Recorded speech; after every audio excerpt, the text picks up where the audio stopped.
Muy buenos días. En el siguiente video hablaré sobre la hemoglobina, que es sus características funcionales y estructurales, la intoxicación por monóxido de carbono, efectos en el organismo, entre otras cosas. Comenzaremos.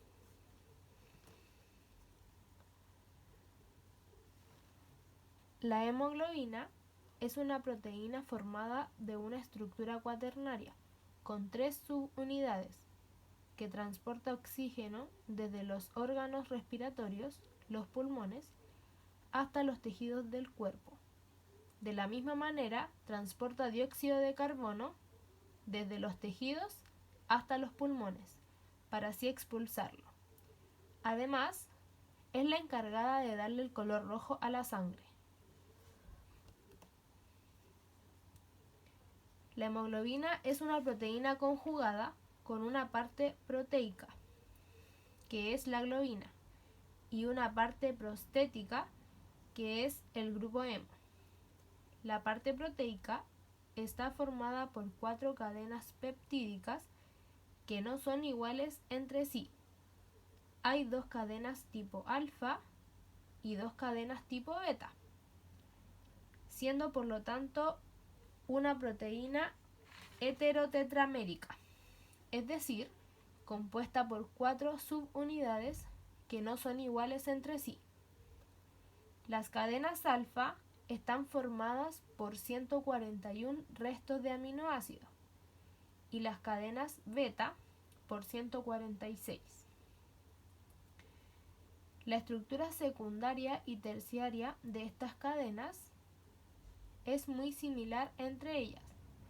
Además, la hemoglobina, como proteína oligomérica, tiene estructura cuaternaria. El grupo prostético está formado por 4 grupos hemo y están situados y unidos a sus correspondientes cadenas peptídicas. La estructura cuaternaria consiste en la ordenación espacial de las 4 cadenas proteicas con sus correspondientes grupos hemo. Las 4 subunidades adquieren una disposición tetraédrica en el espacio, de manera que si unimos por líneas imaginarias los centros de las 4 subunidades, la figura resultante formará un tetraedro.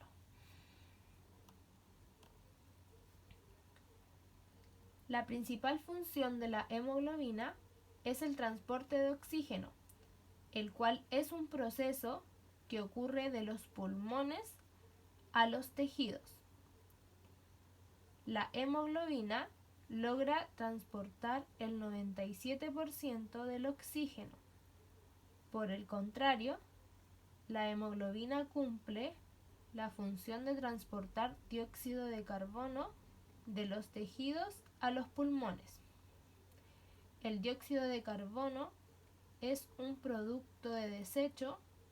La hemoglobina transporta solo el 30% del total de este compuesto. Por último, la hemoglobina es un amortiguador o buffer. Esta juega un papel fundamental en la regulación del pH sanguíneo a través del ácido histidina, que le da la capacidad de amortiguadora a la hemoglobina, neutralizando protones.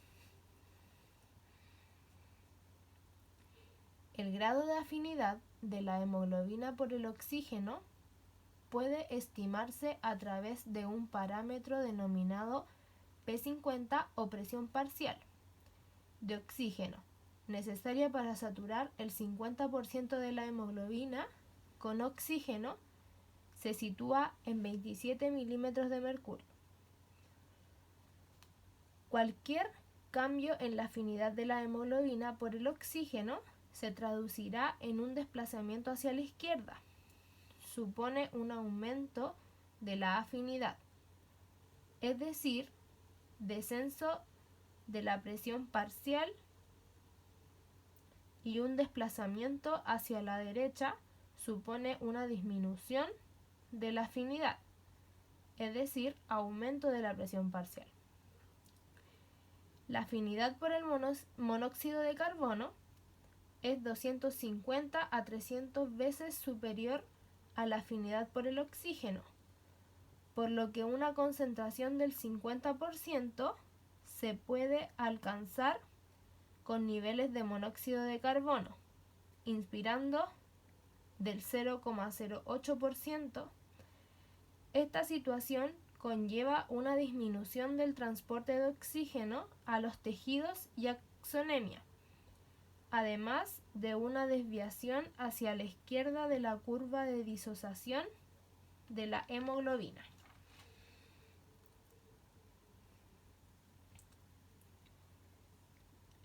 El envenenamiento por monóxido de carbono causa multitud de defectos debido a la inhibición de la oxidación celular, produciendo hipoxia en el tejido y envenenamiento celular. Los síntomas clínicos de un envenenamiento leve no son específicos y pueden imitar a los de una enfermedad viral no específica, con vómitos, dolor de cabeza, malestar, debilidad, fatiga y falta de respiración. Se puede dividir en tres. En primer lugar, encontramos la toxicidad leve, que son pequeñas exposiciones que podrían producir un intenso dolor de cabeza en el lóbulo temporal o frontal, fatiga, disnea y mareos. Luego encontramos la toxicidad moderada, que son exposiciones moderadas y pueden producir fuertes dolores de cabeza, debilidad, mareos, náuseas, vómitos, síncope, taquicardia, taquipnea, seguidos por bradicardia y bradipnea, sofocos, cianosis, sudoración, disminución de la destreza manual, vista borrosa, alucinaciones, entre otros. Y por último, encontramos la toxicidad grave. Son exposiciones graves que pueden producir síncope, ataques, confusión, desorientación, convulsiones, toxicidad cardiovascular, edema pulmonar, fallo respiratorio, pérdida del conocimiento, coma, colapso y muerte. El dióxido de carbono es una sustancia que se genera fundamentalmente por la combustión incompleta de aceites, maderas y carbón, existiendo un gran riesgo de inhalación que, en pequeñas concentraciones, puede dar lugar a confusión mental y pérdida del conocimiento, siendo los más graves efectos. Si se produce una exposición prolongada o continua, pueden verse afectados el sistema nervioso y el sistema cardiovascular, dando lugar a alteraciones neurológicas y cardíacas. Las mujeres embarazadas y sus bebés, los niños pequeños, las personas mayores y las que sufren de anemia pueden ser mucho más sensibles a esta sustancia, por lo que se debe extremar su exposición a la misma.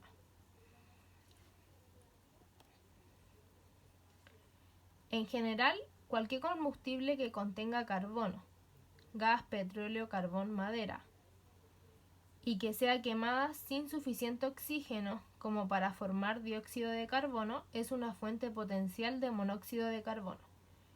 Las principales fuentes de emisión de monóxido de carbono son los procesos de combustión en sectores no industriales, seguido por las actividades del sector agropecuario y por los procesos industriales sin combustión. También se producen en el sector transporte debido a la combustión incompleta de gas, petróleo, gasolina, carbón y aceites. Los aparatos domésticos que queman combustibles fáciles, como las estufas, hornillos o calentadores, también son una fuente de emisión común. Muchas gracias por su atención.